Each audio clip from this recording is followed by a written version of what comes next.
Hello, welcome to my channel. मैं लेकर आई हूँ कक्षा 12 का हिंदी का पेपर, जो कि आज यानी 16 मार्च को है। तो जल्दी से देख लेते हैं कुछ क्वेश्चन।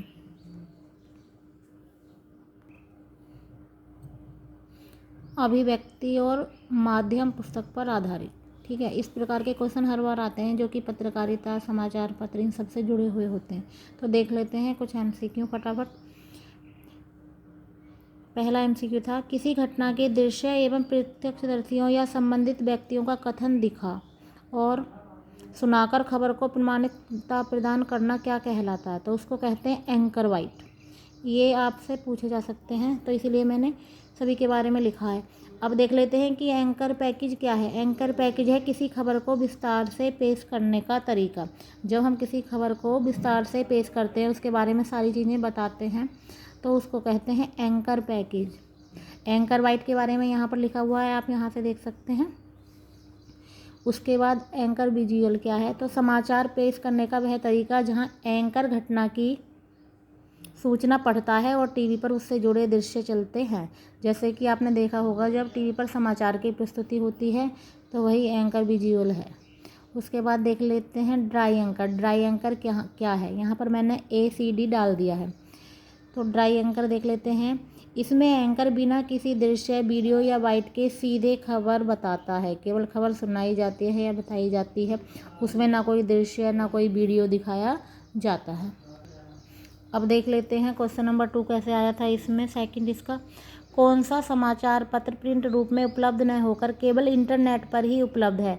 तो अमर उजाला, जनसत्ता, प्रभात खबर, ये सब प्रिंट रूप में उपलब्ध है।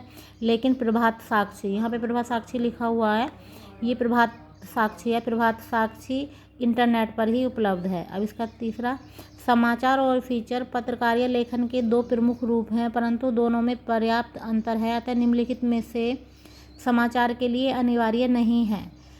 तो फोटो या ग्राफिक्स होना इतना अनिवार्य नहीं है।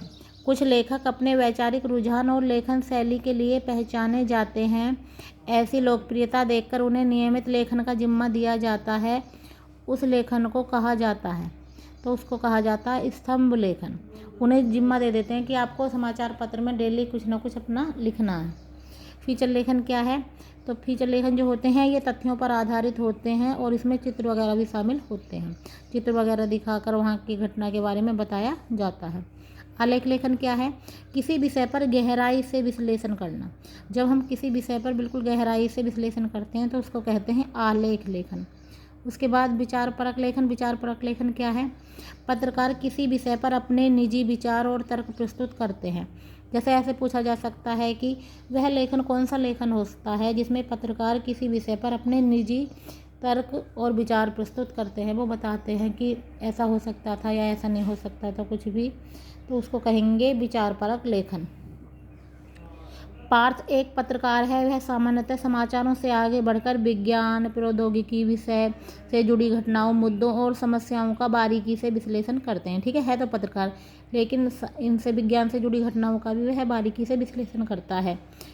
उनकी रिपोर्टिंग को क्या कहा जा सकता है? तो उनको कहा जाएगा विशेषीकृत रिपोर्टिंग। विशेष उनकी क्वालिटी बहुत बढ़िया है उनके अंदर की, उसके बारे में बारीकी से बता रहे हैं, तो ये क्या हो जाएगा? विशेषीकृत रिपोर्टिंग।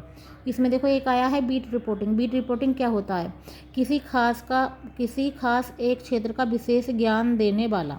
जैसे कि कोई खेल से जुड़ा हो कि भाई वो खेल की ही खबर लाता है, या कोई विज्ञान से जुड़ा हुआ हो, तो किसी एक ही क्षेत्र की खबर लाना, उसको कहते हैं बीट रिपोर्टिंग।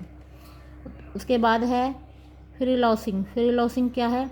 तो स्वतंत्र पत्रकार के रूप में कार्य करना। जब कोई स्वतंत्र, मतलब वो किसी कंपनी के या किसी संस्था के अधीन नहीं होता, उसकी इच्छा होती है कि वो किसको अपनी खबर देगा, कौन से चैनल पर उसकी खबर आएंगी, तो उसे कहते हैं फ्रीलांसिंग।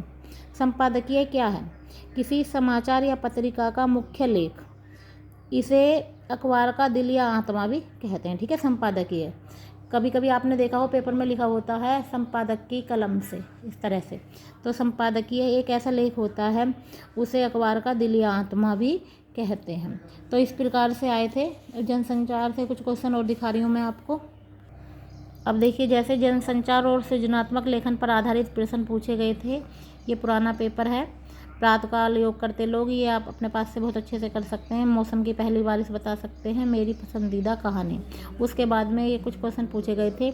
नाट्य रूपांतरण करते समय कहानी की कथा वस्तु के दृश्यों का निर्धारण करने में किन किन बातों का ध्यान रखना चाहिए, तो आपको बताना है कि कौन कौन सी बातों का ध्यान रखना है। फिर पूछा गया सामान्यतः रेडियो नाटकों की अवधि कितनी होती है और क्यों।